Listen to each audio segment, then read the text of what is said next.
perspectiva internacional del Global Methane Hub, el hub para el análisis global del metano y las prioridades para la mitigación del metano entérico. Hayden es actualmente director del programa agropecuario del Global Methane Hub y previamente ha sido representante especial de la Alianza Mundial de Investigación sobre Gases de Efecto Invernadero en la Agricultura. Tiene una larga trayectoria en temas vinculados al cambio climático, con un conocimiento directo sobre los desafíos de la reducción de emisiones de metano y una visión global sobre estas herramientas de mitigación y su importancia en la posibilidad de colaborar a nivel local e internacional. Además, Hayden Montgomery ha sido embajador de Nueva Zelanda en Argentina, Paraguay y Uruguay entre los años 2013 y 2016. Gracias por estar con nosotros. Buenas tardes. Muchas gracias y gracias por la invitación. Bueno, ahora voy a subir a un nivel muy alto del tema de metano, no tanto la ciencia en Uruguay en fermentación entérica, aunque voy a terminar con una iniciativa específica que vamos a promover desde el Global Methane Hub. En primer lugar, bueno, como ya mencionaron, metano está creciendo en el debate internacional como importancia, ¿no?, con su impacto en calentamiento global. Vemos acá, considerando metano como fuente, como gas, las principales fuentes, bueno, no funciona, las principales fuentes por sector, y vemos que el sector agropecuario es el sector más grande como emisor de metano. En términos del impacto de las emisiones de metano hoy en día en el calentamiento global, son responsables a más o menos 25% del calentamiento global actual, ¿okay? Entonces, importante. Y como mencionó alguien antes, su corta vida es interesante porque se puede ver un impacto más rápido en bajar el calentamiento global si podemos mitigar metano. Y no es decir que dióxido de carbono no sea la fuente más importante y principal agente, ¿no?, de calentamiento global. Es el importante y hay que bajar dióxido de carbono. Pero metano ofrece una oportunidad en el corto plazo para evitar calentar el planeta más que 1.5 grados, que es el objetivo del Acuerdo de París.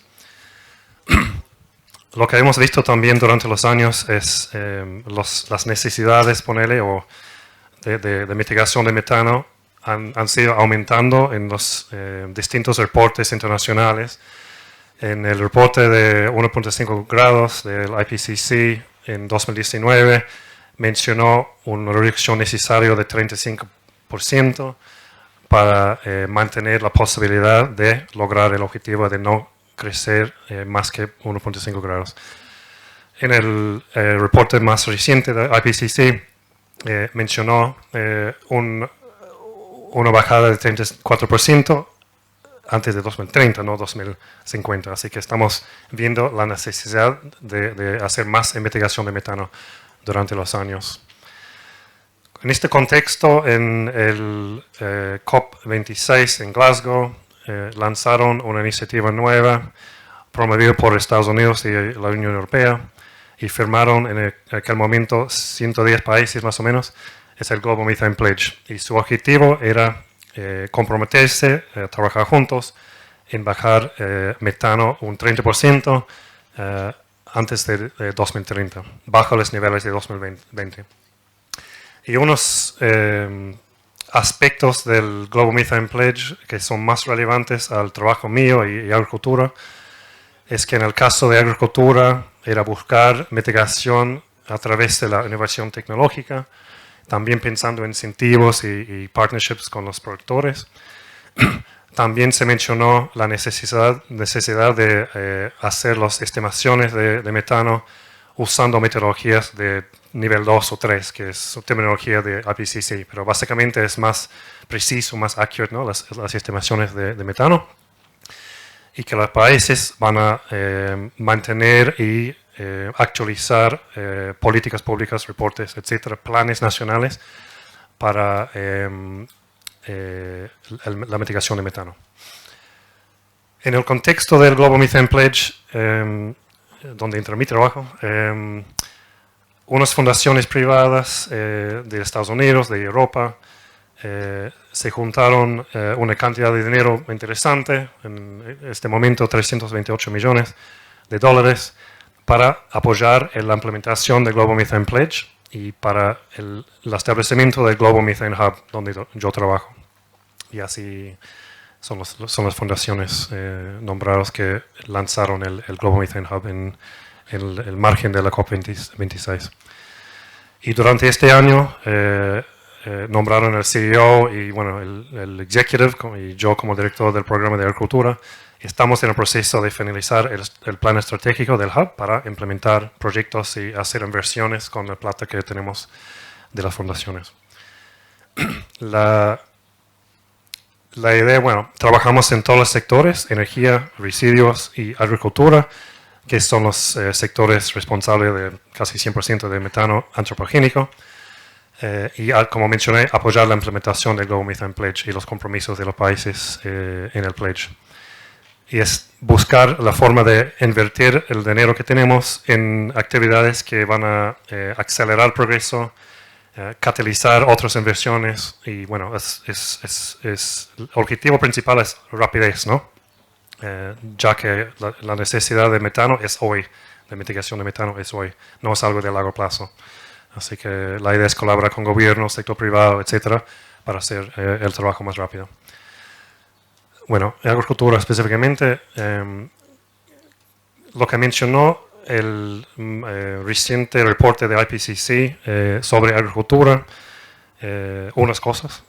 Uno es que la investigación es esencial, ¿no? para lograr los objetivos que tenemos.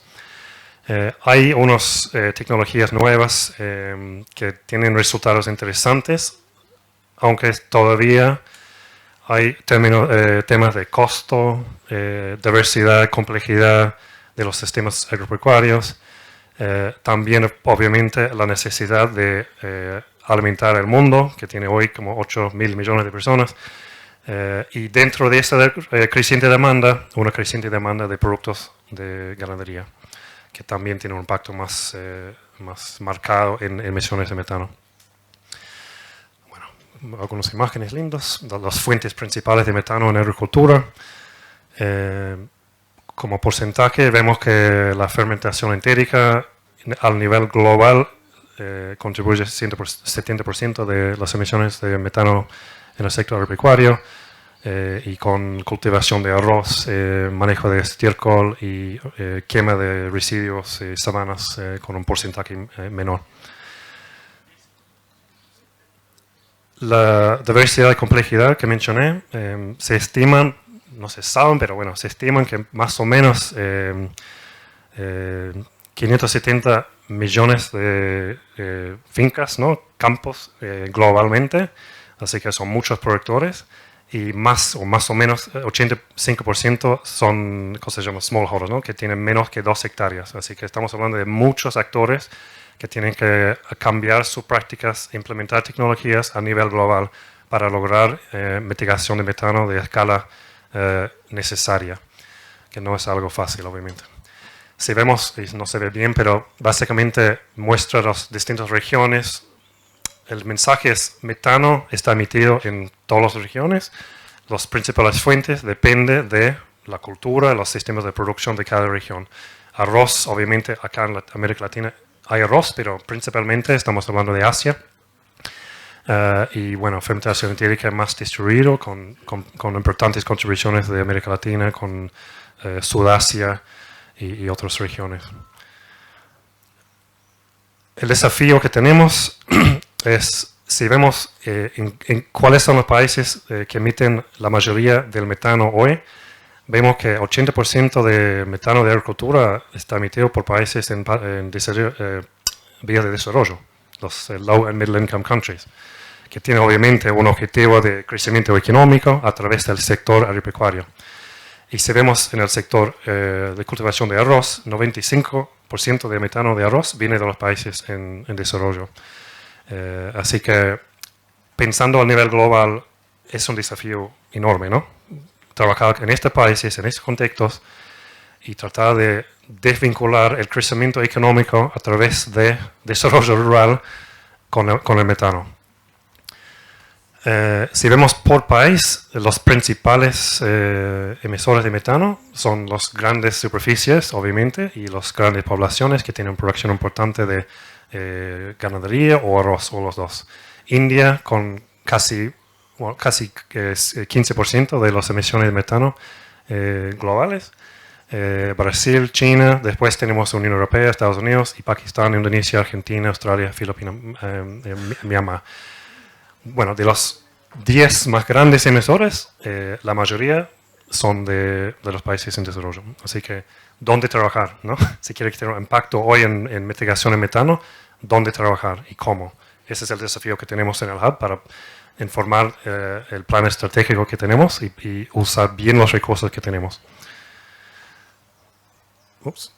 Y otra manera de ver las cosas es un reporte que salió en la COP en Egipto, hecho por unas organizaciones que hicieron un análisis de la contribución de las grandes empresas, ¿no? Como JBS, etcétera, y qué porcentaje de metano son responsables, ¿no? de esas grandes empresas de alimentos. Y bueno, hicieron un análisis, vieron que bueno, hay unas empresas enormes que tienen más emisiones que varios países, así que es una manera de ver la cosa, ¿no? Como, ¿con quién trabajamos? ¿Quiénes son los actores? ¿Dónde están los puntos de influencia donde podemos trabajar para tener más movimiento en la agenda internacional? Y no es decir que una empresa es responsable, pero hay empresas grandes que tienen un impacto bastante grande y también muchos productores con quien trabajan, así que es un análisis de otra forma de ver el tema y ver cómo mejor trabajar en investigación. El otro desafío, como mencioné, pero en datos, es la ambición que tenemos.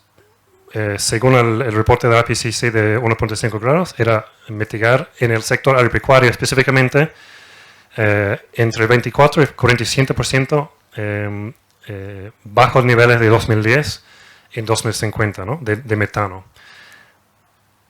En el mismo tiempo, hay proyecciones de un crecimiento de metano de un 40%, ¿no? Entre 2010 y 2050. Así que hay una brecha de, no sé, 80%, ¿no? de las emisiones actuales de metano, según estos análisis, que tenemos que lograr para lograr las metas globales. Que hemos todos comprometido, ¿no? Como bajo el Acuerdo de París y muchos países ahora en el Global Methane Pledge. Bueno, hablando de la potencial de mitigación hoy, que sea cost effective. Bueno, hay varios análisis, este es uno que muestra que en el sector agropecuario, bueno, en ganadería y arroz, vemos que el costo, la mitigación que sea economically feasible, que sea rentable hoy, es un 2% del total de ganadería y un 6% en arroz. Y la mitigación que sería técnicamente feasible es, bueno, 30% en ganadería y un 50% en arroz. Es decir, que estamos lejos en estos sectores de tener las tecnologías hoy a un costo razonable para que los productores se implementen. Y es un tema de costo, pero también es que los beneficios a los productores en mitigación absoluta de metano en el sector agropecuario no digo no existen, pero son muy pocos, ¿no? No son muy obvios los beneficios. ¿Qué beneficio tiene un productor en bajar su fermentación etérica? Bueno, quizá lo que hablamos recién en mejorar la eficiencia de conversión de alimentos, pero eso no va a lograr el 80% de mitigación que necesitamos. Así que tenemos que buscar formas de mitigar de escala masiva y también generar un beneficio al productor.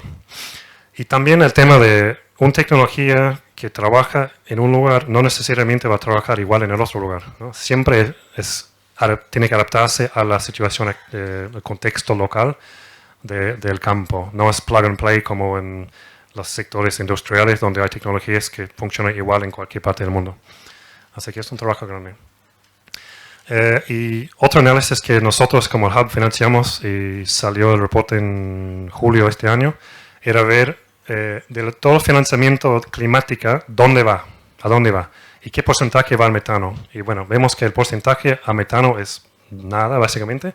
Y en el sector pecuario vemos que lo que necesitamos acá y lo que actualmente está llegando al tema de mitigación de metano. Y se nota también, si vemos cuáles son las regiones, ¿no?, responsables a las emisiones de metano y dónde va el financiamiento. Y unas observaciones.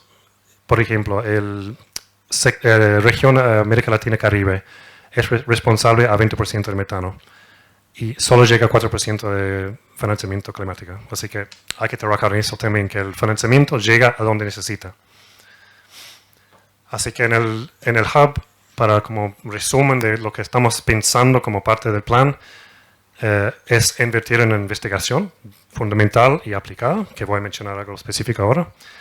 Trabajar en las políticas y regulaciones, eso incluye apoyando países en su proceso de mejoramiento de los NDC, pero también las regulaciones que impactan la innovación, ¿no?, de aprobación de tecnologías, donde, por ejemplo, si hablamos de aditivos para mitigación de fermentación entérica y vemos el régimen regulatorio de los distintos países, es un desastre, porque nunca pensaban en considerar o aprobar un químico que mitiga metano.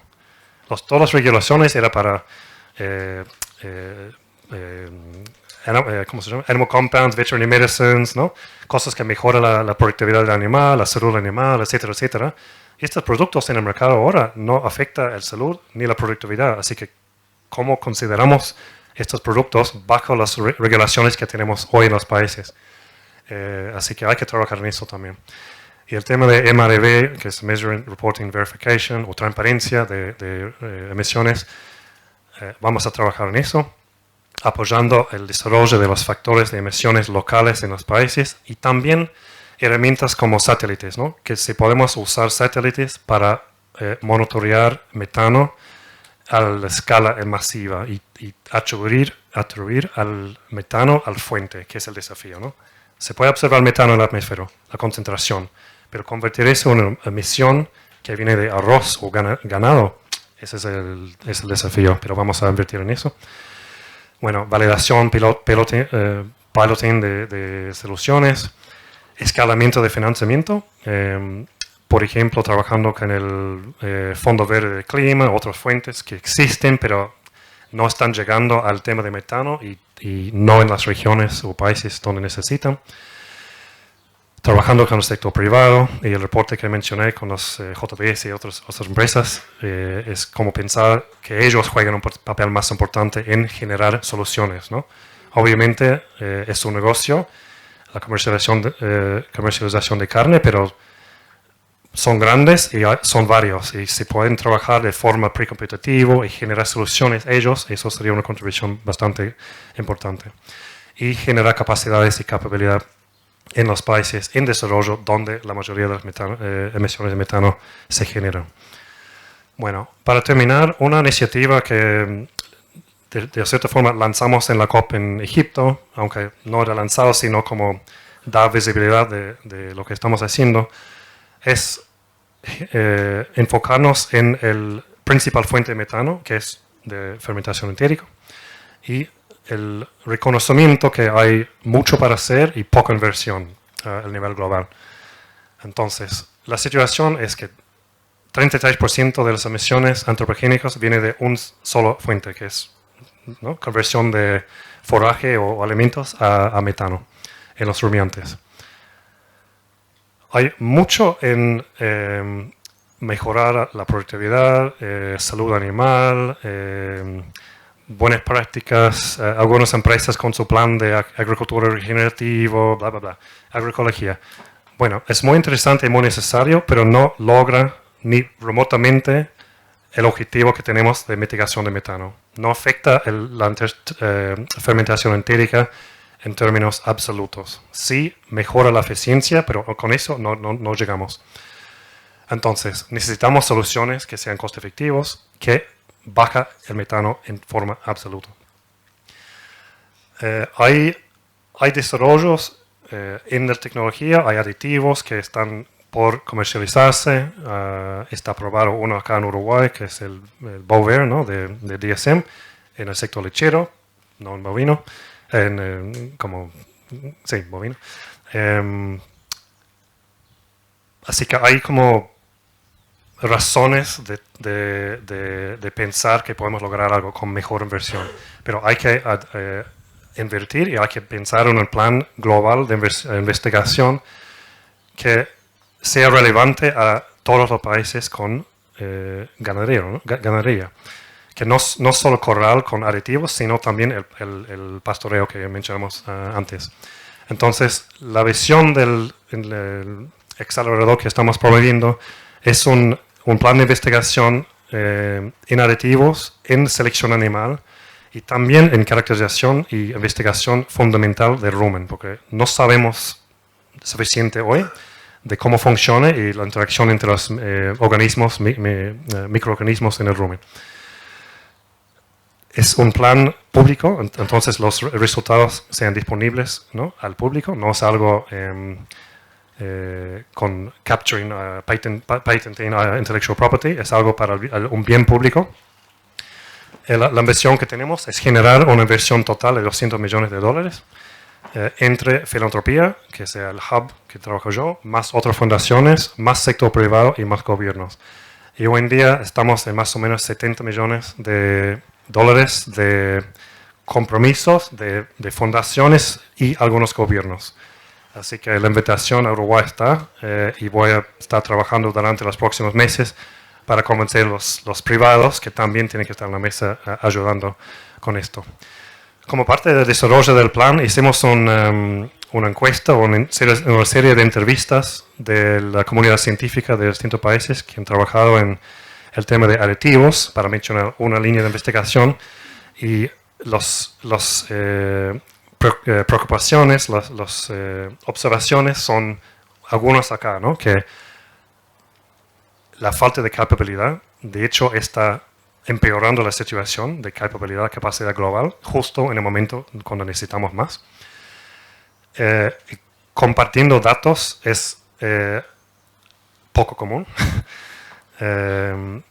Soluciones que están hablando mucho, como el uso de algas, ¿no?, de bromoform como activo, el compound activo, hay mucha preocupación de eso como solución. Infraestructura y equipamiento personal es una barrera de progreso. Con respecto a aditivos, hay muy poca atención en distintas formas de delivery, ¿no? A cómo llegar al animal con el aditivo, que no sea el corral, sino también el pastoreo. La diversidad de sistemas de producción estudiados son muy poco, porque en general la investigación pasa en países desarrollados con sistemas confinados. Y hay que ampliar la agenda para estudiar como en Uruguay, como están haciendo acá. Hay grandes empresas que sí tienen tecnologías cerca de comercialización, pero la posibilidad de que pequeñas empresas o innovadores puedan jugar en ese terreno es muy complicado por las cosas que mencioné, como sistemas regulatorios, etcétera, etcétera. La falta de datos de largo plazo, de observación de cómo funcionan los aditivos, su eficacia y si hay impactos negativos en la producción o en el animal. Prácticamente no existen los long-term trials.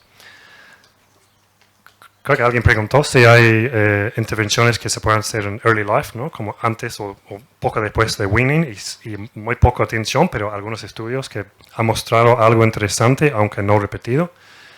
Hicieron estudios en Francia que no repitieron en otro lugar, o no repitió el resultado al menos.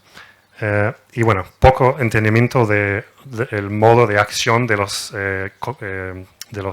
inhibidores y otras tecnologías que están hablando.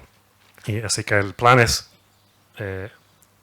con toda esa información y más, y también en la área de selección animal y investigación fundamental, armar un plan global con $200 millones centralizados para usarlos de forma óptima y estratégica y tratar de acelerar progreso hacia 2030. Así que gracias por tu atención y cualquier pregunta.